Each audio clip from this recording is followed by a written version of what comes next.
Je dois vous dire aussi, ça n'a pas été aussi facile que ce que j'imaginais. J'ai galéré pour enlever la boîte noire. Le montage, rien de compliqué. C'est du Lego, hein, on emboîte et puis après on serre les anneaux et puis voilà quoi.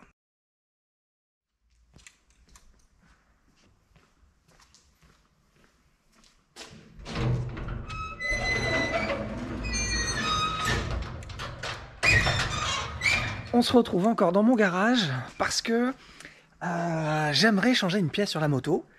J'ai acheté ça afin d'enlever la boîte noire. La boîte noire. Hop, qui est là.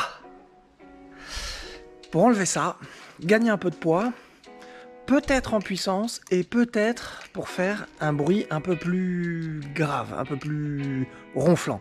Alors j'ai déjà commencé à démonter. J'ai enlevé le pot. Mon pot d'origine, hop là, qui est là. Voilà, je l'ai démonté. Hop. Le pot qui vient là. Donc, j'ai dévissé là. J'ai retiré ici le serre-joint et j'ai enlevé le pot. Ensuite, j'ai dévissé ici des deux côtés.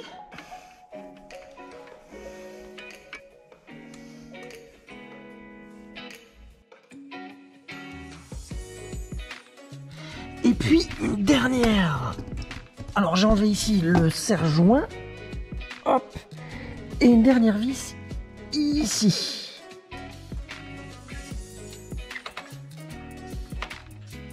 Hop. J'ai fait tout ça. Et pourtant, la boîte noire ne descend pas. Ou du moins, j'arrive pas à l'enlever. J'ai un peu galéré. J'ai pas voulu forcer et trop faire le con. Elle vient pas toute seule. Du coup, on m'a dit qu'il fallait que je démonte peut-être le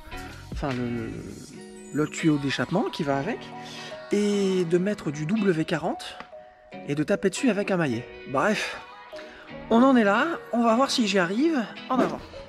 Alors, je suis venu dévisser derrière le radiateur par là 2 vis pour pouvoir bouger mon échappement, le tirer vers l'avant. Parce que on voit bien là qu'il est en train de se déboîter. Et je peux pas enlever la boîte noire si là, j'arrive pas à le sortir. Donc je l'ai dévissé et je vais essayer de le tirer un peu. Voilà. Voilà, là il bouge, donc je vais essayer de le tirer pour pouvoir retirer ça. Victoire! J'ai dû enlever mon pull, t'as vu? Regarde, je lui ai fait la peau. Il est là. Il bouge plus, épuisé. En vrai, j'ai pas tapé dessus avec un maillet ou quoi. J'ai simplement... je lui ai donné du jeu de gauche à droite en appuyant dessus. J'ai tiré, j'ai poussé, j'ai fait de gauche à droite. Il a fini par venir. Bon, il était plutôt bien mis. Pour l'enlever, j'ai été obligé de trafiquer un peu la ligne là. Donc je l'ai sorti, tu vois. Je l'ai sorti de là. J'ai enlevé le sabot qui était là. Comme ça m'a permis de tirer. Parce que, en fait, il y avait tout ça dedans. Et c'est pour ça que j'arrivais pas à le retirer. Maintenant, on va passer au montage de la pièce. En avant. Et ben voilà, j'ai fini. J'y suis arrivé. Alors, je rappelle un truc important quand même. C'est que, je suis pas mécano. Bon, je bricole à la maison.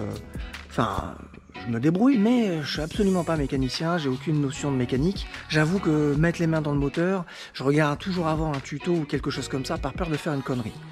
Pourquoi je dis ça? Parce qu'il se peut que j'ai pas fait les choses, on va dire, comme un mécano, quoi. Voilà. Certainement vous allez critiquer, certainement vous allez pouvoir me dire oui, tu peux faire mieux, et je serai tout à fait d'accord avec vous. Mais bon, j'ai quand même réussi. Allez, j'allume le moteur et je vous montre ce que ça fait. Enfin, peut-être avant, je vous fais le tour. Voilà ce que ça donne. Ça nous a libéré tout un espace. Alors, je sais qu'on n'entend pas trop à la vidéo, parce que j'en ai vu d'autres où les gars l'ont changé, et c'est vrai que... l'audio de la vidéo ne permet pas toujours de bien se rendre compte, mais je vous dirai, du coup, ce que moi j'en pense, et si vraiment je vois une grosse différence, et si du coup, ça vaut le coup.